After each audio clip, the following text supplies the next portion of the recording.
ഇപ്പം ഞാനുള്ളത് എൻ്റെ വീട്ടിലാട്ടോ. അപ്പം ഞാൻ വീട്ടിൽ പോയപ്പോൾ ഒരു ഡേ ഇൻ മൈ ലൈഫ് എടുക്കാമെന്ന് വിചാരിച്ചു. ഇത് വെളുപ്പിനത്തെ കാഴ്ചയാണ് കേട്ടോ, കുഞ്ഞപ്പനുള്ള ബ്രേക്ക്ഫാസ്റ്റ് കൊടുക്കൽ.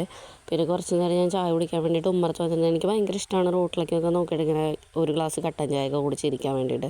അത് കഴിഞ്ഞ് കുറച്ച് ഗ്യാപ്പ് ഇട്ടിട്ട് ഞാൻ ഊണ് കഴിച്ചു. പിന്നെ നേരെ കുഞ്ഞപ്പനെ കുളിപ്പിച്ച് റെഡിയാക്കി. അമ്മയും കൂടി ഉണ്ടായിരുന്നു കേട്ടോ. കുളിപ്പിച്ച് കഴിഞ്ഞാൽ അവനെ നേരെ കിടത്തി ഉറക്കിയിട്ട് മേക്കപ്പാണ്. പുരിക്കും കണ്ണ് എഴുതാറില്ല, പൊട്ട് കുത്തി കൊടുക്കും കേട്ടോ. അവൻ ഉറങ്ങിയപ്പോൾ ഞാനും സുഖമായിട്ട് കിടന്നുറങ്ങി. കുറേ ദിവസമായി ഉറങ്ങിയിട്ട്. അപ്പോൾ ഉറക്കമൊരുവിധം റെഡിയായി. ഉച്ചവരെ കിടന്നുറങ്ങിയവൻ. പിന്നെ അവന് ലഞ്ച് കൊടുക്കാട്ടോ. കഞ്ഞി ചെറുപയർ കൂട്ടിയിട്ടാണ് കൊടുക്കേണ്ടായിരുന്നത്. പിന്നെ അത് കഴിഞ്ഞിട്ട് ഞങ്ങൾ കുറേ നേരം അവിടെ നിന്ന് വർത്താനമൊക്കെ പറഞ്ഞു. പിന്നെ ഞാൻ ഉച്ചയ്ക്ക് ഊണ് കഴിക്കാമെന്ന് വിചാരിച്ചിട്ട് ഓംലെറ്റ് ഉണ്ടാക്കാമെന്ന് വിചാരിച്ചു കേട്ടോ. എനിക്ക് അത്ര താല്പര്യമില്ലാത്ത കറികളാകുമ്പോൾ ഞാൻ ഓംലെറ്റ് ഉണ്ടാക്കാറുണ്ട് കഴിക്കാൻ വേണ്ടിയിട്ട്.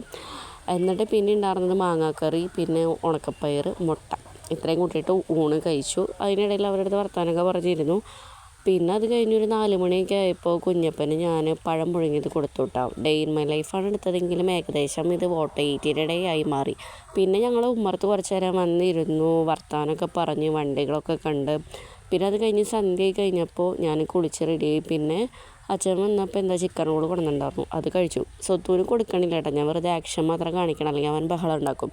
അപ്പോൾ കറണ്ട് പോയിക്കായിരുന്നു. പിന്നെ കറണ്ട് വന്നപ്പോൾ ഞാൻ എൻ്റെ മുടിയൊക്കെ ഒന്ന് കെട്ടി റെഡിയായിട്ട് ചുളത്തിയിരുന്നു വെറുതെ. ഇന്ന് കുളിച്ചപ്പോൾ വൈകുന്നേരമായി. പിന്നെ അത് കഴിഞ്ഞൊരു ഗ്ലാസ് പാലൊക്കെ കുടിച്ചിട്ട് ഉണ്ണിക്ക് ഫുഡ് കൊടുക്കായിരുന്നു. എപ്പോഴും ഉണ്ണിക്ക് ഫുഡ് കൊടുക്കണേക്കാളും മുമ്പായിട്ട് ഞാൻ എൻ്റെ വയറ് അത്യാവശ്യം നന്നായിട്ട് നിറച്ച് വയ്ക്കട്ടെ, എന്നാലേ എനിക്ക് അതിനുള്ളൊരു എനർജി ഉള്ളൂ. കാരണം 1 മണിക്കൂറൊക്കെ എടുക്കാം അവന് ഫുഡ് കൊടുക്കാൻ വേണ്ടിയിട്ടാണ്. പിന്നെ അന്ന് രാത്രി കഴിഞ്ഞപ്പോൾ ചേട്ടൻ വന്നു. പിന്നെ നമ്മളെല്ലാവരും കൂടെ ഭക്ഷണമൊക്കെ കഴിച്ചിട്ട് ഉണ്ണീനെ ഉറക്കാൻ വേണ്ടിയിട്ട് ഇരിക്കണതാണ് കേട്ടോ. അപ്പോൾ അത്രേ ഉള്ളൂ ഇന്നത്തെ വീഡിയോ.